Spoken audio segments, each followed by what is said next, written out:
এরপর আসে হচ্ছে হিমোলিম্ফ। হিমোলিম্ফ বা রক্ত। এখন এটা হচ্ছে কেন হিমোলিম্ফ বলতেছি, ডিরেক্ট আমি কেন রক্ত বলতেছি না? কারণ আমাদের মানবদেহে হচ্ছে রক্ত, রক্ত সংবহনতন্ত্র এবং লসিকা সংবহনতন্ত্র দুইটা আলাদা। লসিকার ইংলিশ নাম হচ্ছে লিম্ফ।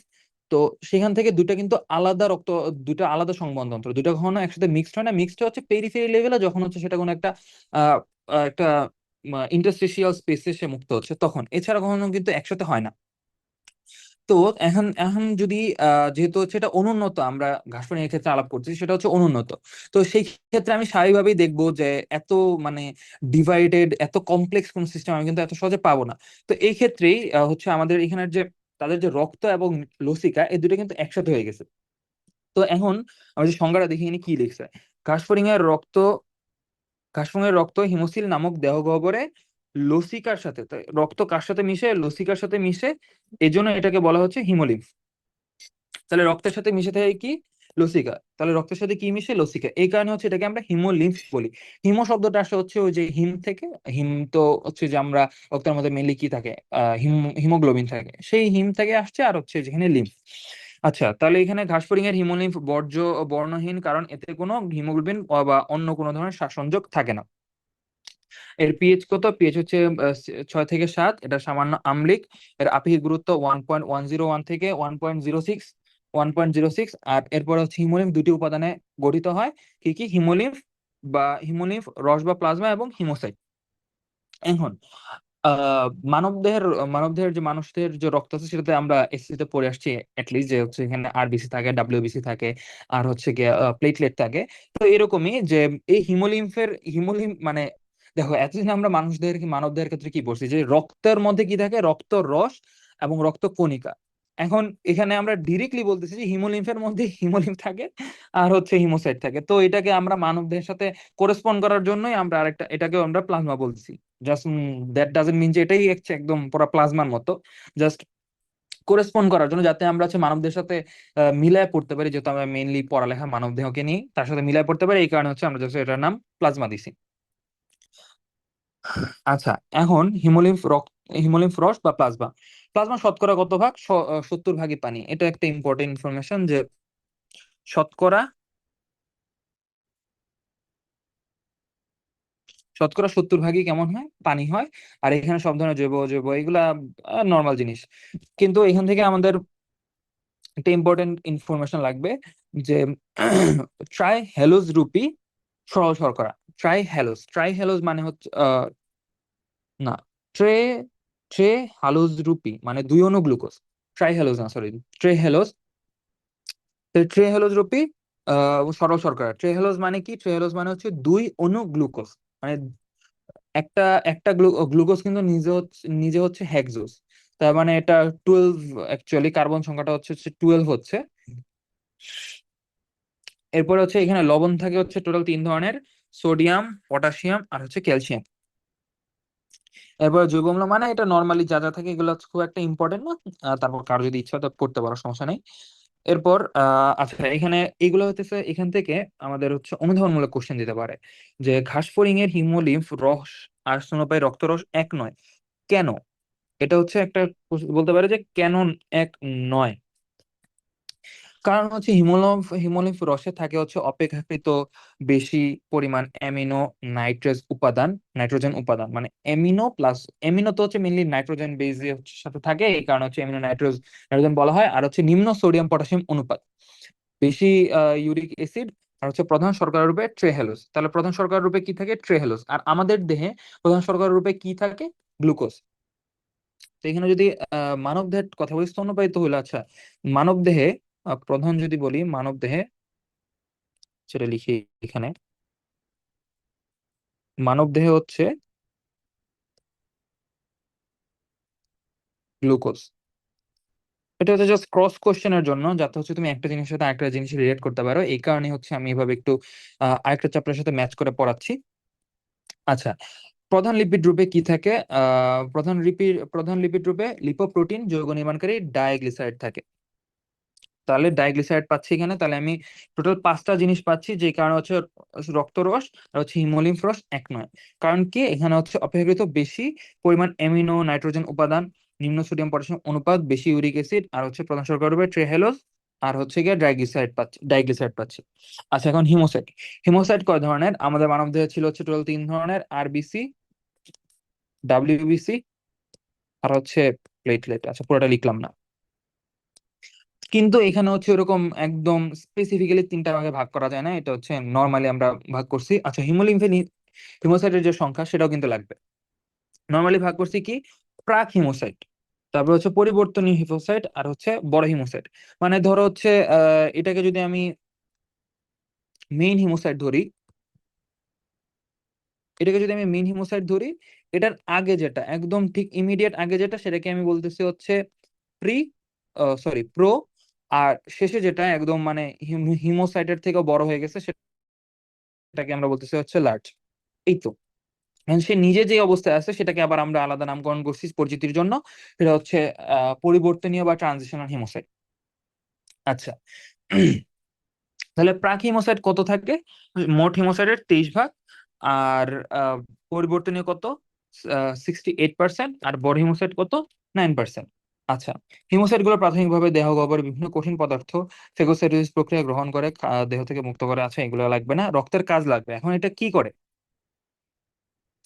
রক্ত এখানে অ্যাকচুয়ালি কি করতেছে? এখানে হচ্ছে এটি পানির আধার হিসেবে কাজ করে। তারপরে বাকি যেগুলো, এগুলো নর্মালি শুধু হচ্ছে এই যে এখানে দুইটা ইনফরমেশন লাগবে, যে তঞ্জনে ও ক্ষত নিরাময়ে কার্যকর ভূমিকা পালন করে। আর হচ্ছে রক্ত ডানার সঞ্চালন ও খোলস মোচনে সাহায্য করে। রক্ত কি করে? রক্তের ডানার সঞ্চালন ও খোলস মোচনে, ডানার সঞ্চালন এবং খোলস মোচনে সাহায্য করে কে? রক্ত। আচ্ছা, তাহলে এটা কি? তঞ্জনে ও ক্ষত নিরাময়ে কার্যকর ভূমিকা পালন করে। তঞ্জনে ও ক্ষত নিরাময়ে গুরুত্বপূর্ণ ভূমিকা পালন করে।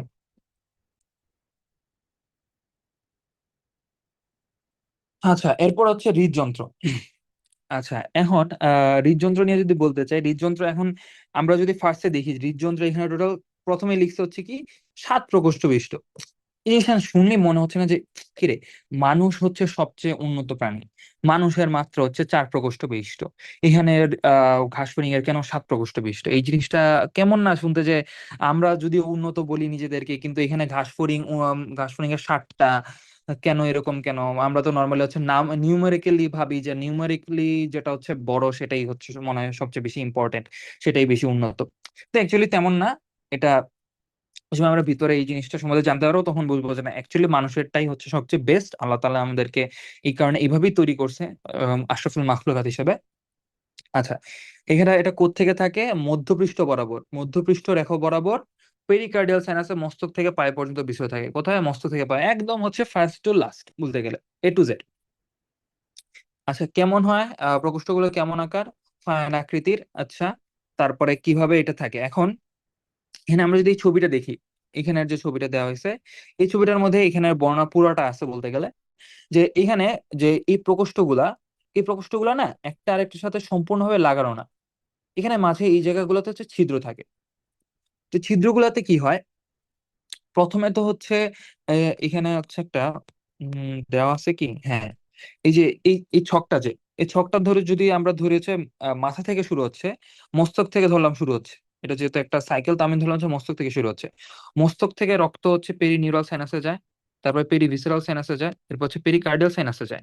পেরিকার্ডিয়াল সাইনাস থেকে রক্ত আবার যে সময় হচ্ছে এই যে হৃদযন্ত্রের প্রসারণ করতেছে, যে সময় হচ্ছে হৃদযন্ত্র এরকম অবস্থায় আছে, এরকম অবস্থা থেকে এরকম অবস্থায় হচ্ছে, তখন হৃদযন্ত্রের ভিতরে ব্লাড ঢুকতেছে। এখন হৃদযন্ত্রের মধ্যে এইভাবে যদি আমি বলি, হৃদযন্ত্রের মাধ্যমে কিভাবে ব্লাড ঢুকতেছে, ডিরেক্ট মস্তক থেকে কিন্তু ব্লাড যাচ্ছে, এই যে এই পয়েন্টটা থেকে কিন্তু ডিরেক্ট ব্লাড যাচ্ছে এইভাবে পায়ু পর্যন্ত। কিন্তু আবার এদিক দিয়ে যে পেরি কার্ডিয়াল যে সাইনাস, এই পেরিকার্ডিয়াল সাইনাসের মধ্যে যে ব্লাডটুকু আছে, এই ব্লাডটুকু কিন্তু এই যে এখানে যে অস্টিয়ামের কথা বলছিলাম, এই যে অস্টিয়াম গুলা, এই অস্টিয়াম গুলাতেও কিন্তু ব্লাড যাচ্ছে। তার মানে এখানে কার্বন ডাই অক্সাইড, অক্সিজেন সমৃদ্ধ যে ব্লাড, এগুলো কিন্তু সবগুলা মানে একটা মিক্সড। এটা তুমি একবারে আলাদা করে বলতে পারতেছো না। কেন বলতে পারতেছো না? কারণ হচ্ছে এটা আমাদের একসাথে মিক্স থাকতেছে। এবং যখন হচ্ছে তুমি এমন এটা যদি পুরা আলাদা থাকতো, এই ধরো হচ্ছে শুধু হচ্ছে এখান থেকে তোমার মস্তক থেকে ব্লাড যাইতো, এইখান থেকে ব্লাড যাইতো না, এই বা এরকম এদের মধ্যে যে এক্সচেঞ্জ, সেটা যদি না হতো, তাহলে বলতে পারতাম যে এটা সম্পূর্ণভাবে আলাদা। কিন্তু এখানে তো আলাদা না, কারণ এখানে একটু পর পর মিক্সড হচ্ছে। তার মানে মস্তক থেকে এইভাবে আসতেছে, আবার জগা খিচুড়ি অবস্থা। তো এখানে অস্টিয়াম দিয়ে ব্লাড ঢুকতেছে, যে সময় হচ্ছে এটা প্রসারিত হচ্ছে। তারপরে যখন এটা হৃদযন্ত্রের প্রকোষ্ঠ সংকুচিত হয়ে যাচ্ছে, তখন এই কপাটিকা গুলো বন্ধ হয়ে যাচ্ছে, এবং কপাটিকার মাধ্যমে হচ্ছে এখান দিয়ে ব্লাড সামনের দিকে আগাচ্ছে, একটার পর একটা যে আছে, প্রকোষ্ঠ আছে, এরপর এগুলো একটার পর একটা প্রকোষ্ঠ হয়ে মস্তিষ্ক থেকে হচ্ছে এটা পায়ের দিকে যাবে। এখন এখান থেকে আমাদের লাগবে হচ্ছে আহ এই যে আমাদের প্রকোষ্ঠগুলা, এই প্রকোষ্ঠগুলা কিভাবে এই ঠিক উপরেই এখানে গ্র্যাভিটেশনাল ফোর্সটা বাদ দিয়ে কিভাবে শুধু এই জায়গাটার মধ্যেই অবস্থান করতেছে। কিভাবে করতেছে, এখানে হচ্ছে কিছু এখানের উপরের তার যে পৃষ্ঠটা আছে, এখানের যে পৃষ্ঠটা আছে এটার সাথে ধরে রাখার জন্য কিছু পেশি পাওয়া যায়। সেগুলো হচ্ছে অ্যালারি পেশি নামে পরিচিত। দেখি এগুলোর নাম কি। শেষ প্রকোষ্ঠী থেকে সৃষ্ট সরু টারগামের অঙ্কীয় তলে দুপাশ থেকে অ্যালারি পেশি নামক ত্রিকোণা পাখার মতো বিশেষ ধরনের পেশি উৎপন্ন হয়। তাহলে কি, কেমন এটা? ত্রিকোণা পাখার মতো বিশেষ ধরনের পেশি উৎপন্ন হয়ে পেরিকার্ডিয়াল সাইনাসের প্রাচীরে যুক্ত হয় এবং হৃদযন্ত্রের পার্শ্বীয় অঙ্কীয় দোষেও যুক্ত থাকে। আচ্ছা, এখন ঘাসফড়িং এ কয় জোড়া অ্যালারি পেশি পাওয়া যায়? টোটাল 6 জোড়া অ্যালারি পেশি পাওয়া যায়। এই যে আবার কিন্তু যদি আমি আগের ভিডিও যদি তোমরা দেখে থাকো, সেখানে বলছিলাম রুল অফ সিক্স এর কথা। এখানে কিন্তু আবার রুল অফ সিক্স কিন্তু কাজে লাগতেছে, আবার সেই 6 জোড়া। মানে ঘাসফড়িং এর মোটামুটি যত নিউমেরিক্যাল জিনিসপাতি আসলে মোটামুটি হচ্ছে অ্যাবসার্ড না হলে সেটা মোটামুটি রুল অফ সিক্স এর মধ্যে পড়ে যায়। আচ্ছা, এরপর এখানে আহ আচ্ছা, এদের হার্টটা কেমন? এদের হার্টটা হচ্ছে নিউরোজেনিক হার্ট হয়। কেমন হার্ট হয় সেটা? নিউরোজেনিক হার্ট বলে। এদের হার্টটাকে কেমন বলে? নিউরোজেনিক হার্ট বলে। কেন? কারণ এটা হচ্ছে আমাদের মানব দেহে যেটা হয় যে সেটা এটার যে কার্ডিয়াক ইম্পালস যেটা, সেটা তৈরি হয় মানব দেহের ক্ষেত্রে হচ্ছে হৃদপ্রাচীরে তৈরি হয়। হৃদপ্রাচীর কোন একটা পেসমেকার সেল যেটা, সেটা দিয়ে তৈরি হয়। কিন্তু এই ঘাসফড়িংয়ের ক্ষেত্রে হৃদযন্ত্রের কাছাকাছি অবস্থিত কোনো গ্যাংলিয়ন বা স্নায়ু গ্রন্থি থেকে এই হৃদযন্ত্রের কাছাকাছি কোনো একটা হচ্ছে কার্ডিয়াক ইম্পালসটা তৈরি হয়। এই কারণে এটাকে বলে থাকে হচ্ছে নিউরোজেনিক হার্ট। এইখান থেকে হচ্ছে আরেকটা অনুধাবনমূলক কোশ্চেন আসতে পারে যে ঘাসফড়িং এর হৃদযন্ত্রকে কি বলা হয়? হৃৎপিণ্ড বলা হয় না, কি বলা হয়? হৃদযন্ত্র। হৃৎপিণ্ড কেন বলা হচ্ছে না?